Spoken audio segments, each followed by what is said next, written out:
Hello, welcome to Local Edition. I'm Leslie Leyton. The money the state used to send to local redevelopment agency has been cut off. With us now to talk about the effects it's having locally in Fontana is the mayor of Fontana, Acquanetta Warren. Hi, how are you doing today? Very well. You know, redevelopment money, it's minutiae to a lot of people out there. Tell everyone what redevelopment money and the lack of it now means to us. You know, I talked to some of the churches in the area a couple of weeks ago. They wanted to know what redevelopment was, and I explained to them, we call it redevelopment, but if you grew up in the 70s, 80s, it's really urban renewal, where you go into blighted areas and you transform them into not only nicer areas, but actually able to sustain economically, socially, and culturally by themselves. Why was the money cut off? Well, what happened is the cities, in case of Fontana, we're 73% redevelopment. If you were in Fontana 20 years ago, you talk about blighted areas. It was just full of blighted areas. And now if you see the transformation, that is a result of redevelopment. Now many will say, oh, you were able to attract better businesses and all those types of things. No.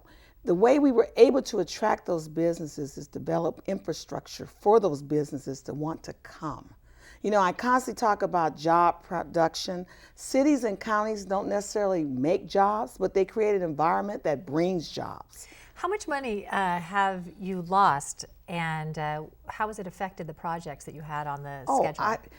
I brought this for you all to see, and you can get a copy of this at the City Hall or any of the recreation centers, because I'm really trying to get people to know where their money goes. So that's the Fontana the 2011. City of Fontana 2011 annual report. Okay, let me give you an example. There on page 28, you'll look and you'll see negative financial impact.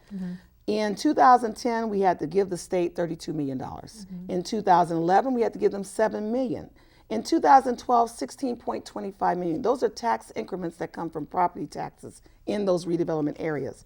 And they're going to get another payment in they're going to get $16.5 million. So in a total of 24-month period, we're looking at $72.5 million. So what projects are cut off now? Well, we have the interchange up on the 15th, northern part of Fontana, called Duncan. We have to slow a little bit and figure out how we're going to finish paying for that, because that was going to be a redevelopment obligation. Then we have a Fontana Sports Park that we were going to put together in the north. Then we were also looking at putting a central park in our central part of Fontana. That's off the books now. We also were looking in the south to put a park down there. That's off the books. You know, critics of it have long said that the money was often wasted and could be better spent locally with local mayors and county officials and things like that. What's your response to that? My response to that is, if you in fact knew that a redevelopment agency was performing negatively like that, go after them. But don't kill out the whole lot. And also what they'll tell you is they need to backfill the schools, and I absolutely agree with them. But that is a provision that the state was set to do. And what they're doing is taking redevelopment, they claim, and going to backfill the schools. Well, the schools were hooraying for a while there, and now they're figuring out that in fact they may actually receive less money.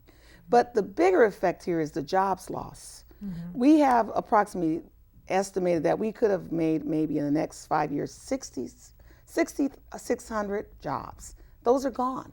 Now we only have 20 seconds left, but tell us how you plan to make up for this loss of money. I just had to stay the city, and I'm positive. I said redevelopment's dead, understood. We're moving on. I'm going to try to develop other revenue streams with my council members. I've announced at the State of the City that I will be putting together the Mayor's Large Business Roundtable. I want to talk to the CEOs in our area to find out what ideas they may have. Somehow you're just going to make it work. We're going to make it work. All right, thank you, Acquanetta Warren, and thank you for tuning in. More HLN next.